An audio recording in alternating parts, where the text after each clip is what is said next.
বিধানসভা কেন্দ্রের পাঁচগাছিয়া গ্রাম পঞ্চায়েতের অধীনে নয়াবস্তি, গান্ধীনগর, বি ব্লক ও কদমতলা এলাকায় স্থানীয় মানুষের সমস্যার কথা শুনলেন বিজেপি যুব নেতা অভিজিৎ রায়। একসময় এলাকার বাসিন্দারা পানীয় জল, নিকাশি ব্যবস্থা ও অন্যান্য মৌলিক পরিষেবা নিয়ে দীর্ঘদিনের সমস্যার কথা তুলে ধরেন। অভিজিৎ রায় অভিযোগ করেন, তৃণমূল সরকারের আমলে গত 15 বছর ধরে এলাকার মানুষ পানীয় জল ও ড্রেনেজ সমস্যায় ভুগছেন। তিনি বলেন, বিজেপি সরকার গঠনের পর বারাবণীর বিধায়ক অভিজিৎ রায়ের নির্দেশে পানীয় জলের সমস্যা সমাধানে দ্রুত উদ্যোগ নেওয়া হয়েছে। স্থানীয়দের অভিযোগের ভিত্তিতে তিনি ঘটনাস্থলে পিএইচই বিভাগের আধিকারিকদের ডেকে এনে এলাকার সমীক্ষা করান। পিএইচই প্রকৌশলীরা আশ্বাস দেন, আগামী 15 দিনের মধ্যেই প্রয়োজনীয় কাজ শুরু করা হবে, যাতে এলাকার মানুষ দ্রুত সমস্যার সমাধান পান। এই থেকে এলাকাবাসীর পক্ষ থেকে বিজেপি যুব নেতা অভিজিৎ রায়কে ব্যাপক সমর্থন জানানো। ইঞ্জিনিয়ার আছে, তারা দুদিন পরকে এলো, গতকাল এসেছিল, আজকেও এলো। গতকাল তারা বলেছিলেন যে যতটা সম্ভব যথা শীঘ্র সম্ভব তারা এটা নিষ্পত্তি সেটা করবে। আজকে তারা পরিদর্শন করলো এবং তারা আপাতত তারা বলছে যে তারা খুব তাড়াতাড়ি পাইপ ফেলে কাজ শুরু করবে। কালকে বিধায়ক অরিজিৎ রায় এই ব্যাপারে মিটিংও করেছে পিএইচির সঙ্গে, এবং দীর্ঘদিনের যে একটা সমস্যা এই অঞ্চলের জলের, তার প্রথম যে ব্যাপারটা এখান থেকে শুরু হলো এবং যেমন কথা তেমন কাজ, এটা বিজেপি সরকারেরই যে সম্ভব সেটা আপনারা আগামী দিনেই দেখতে পাবেন। আস্তে আস্তে তার প্রক্রিয়া শুরু হয়ে গেছে। এর আগে রাস্তার ধারে ভোটে আগে পাইপ ফেলা হতো, এখনও সব ঘরে হাউস কানেকশন দেওয়া হয়েছে, কিন্তু প্রত্যেকটা মানুষ বলছে যে সেই কল থেকে জল বেরোয় না, হাওয়া বেরোয়। তো দেখা যাক ওই কলগুলির থেকে কতটা জল বার করানোর কতটা প্রক্রিয়া কার্যকর করা হয়। যেদিন জল বেরোবে সেদিনকে প্রথম জলটা এখানে যে প্রাক্তন সরকার হয়ে গেছে তাদের জন্য উৎসর্গ করব, যে জল এইরকম হয় আর ভাওতা এইরকম হয়, দুটো তফাৎ দেখাবো।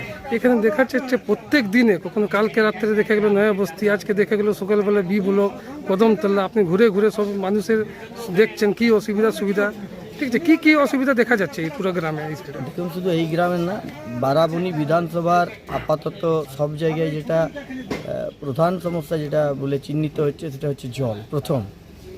তারপরে তো আরও অন্যান্য সমস্যা আছে এবং অন্যান্য জিনিসও দেখছি, সেই মতো আমরা এখানেও এসেছি, এখানেও ঘুরছি এবং সমাধান যতটা সম্ভব সমাধান করার চেষ্টা করছি, বা মানুষকে বাস্তব যে দৃশ্য সেটা দেখাবার চেষ্টা করছি যে কী ছিল, কী হয়েছে। এখানে অনেক জায়গায় অনেক ঘর পার্সিলিটি করে 1 ইঞ্চির পাইপ লাগিয়ে দিয়েছে, এইদিকে দেখছি 1/2 ইঞ্চি পাইপ লাগানো আছে। জল তো সবারই সমান দরকার, জলের নাম অপর নাম জীবন, আমরা জানি।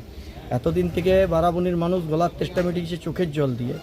এখনও দেখছি কিছু কিছু ঘর প্রভাব খাটিয়ে আমরা জানতে পারছি যে তাদের মোটা লাইন করে নিয়েছে যাতে বেশি জল পড়ে, আর এখানে যারা লোক আছে তাদেরকে সরু পাইপ দিয়েছে, উপরন্তু ওই জায়গা থেকে জলও পড়ে না। তো এই বৈষম্যটা যাতে কাটানো যায় সেই দিকে আমরা গুরুত্ব দিচ্ছি। এটা কতদিনে সব কাজ হয়ে যাবে? দেখুন, এটা টেকনিক্যাল বিষয়। আমি যদি বলে দিই কালকে ঠিক হয়ে যাবে, শেষ হয়ে যাবে, তাহলে আমি তো বলতে পারি না যে কালকে হবে না 1 মাস লাগবে না কী লাগবে এখানে। তাই জন্য আমি এই বিষয়ে একটাও কিছু কথা বলিনি। যে যারা কথা বলেছে তারা টেকনিক্যাল গ্রাউন্ডের লোক কথা বলছে, ইঞ্জিনিয়ার কথা বলছে, জনতার সঙ্গে কথা বলেছে। এটা তাদের বিষয় যে কতদিন লাগবে। যতদিন জলের কাজ চলবে ততদিন তারা বলছে একটা সাপোর্ট দেবে জলের পানীয় জল। এখানে দেখা যাচ্ছে নালিরও সমস্যা, অনেক জায়গায় রাস্তা নেই, ভালো রাস্তা, ঠিক আছে, এটা নিয়ে কি দেখছেন? দেখুন, আমরা যেটাকে নালি বা নিকাশি ব্যবস্থা বলি, সেটা শুধু এইখানে না, সমগ্র আসানসোল জুড়ে নালি বা নিকাশি ব্যবস্থার অসুবিধা আছে। সবাই বলে আসানসোল নাকি বন্যাতে ডুবে। আমি বলবো আসানসোলের একটা নদীর জলও আসানসোলের ভেতরে ঢোকে না, যে কারণে আসানসোল ডুবে। আসানসোল নালির জলে ডুবে যায় এবং নালির জলে বন্যা হয়। কারণ আমাদের দুটো যে রিভার আছে, একদিকে অজয় আর একদিকে দামোদর।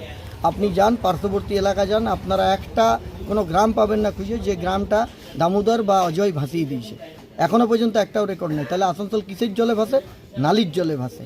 তো এইটা তো একটা একদম দিনের আলোর মতন স্পষ্ট যে আসানসোলে বন্যা হয় নদীর জলে নয়, নালির জলে। এটার থেকে আর বড় কালিমা লিপ্ত হওয়ার আর কোনো কথা হতে পারে না তৃণমূল কংগ্রেস যেটা আগে সরকার ছিল। আর পুরো পশ্চিমবঙ্গটাকেই তো ড্রেন বানিয়ে দিয়েছিল। এটা ড্রেন থেকে মুক্ত হতে হবে। ড্রেন বানিয়েছিল বলেই পাঁক হয়েছিল বলেই পদ্ম ফুল ফুটেছে। আপনার পরিচয়? আমার নাম অভিজিৎ রায়, আমি ভারতীয় জনতা পার্টির জেলা নেতা।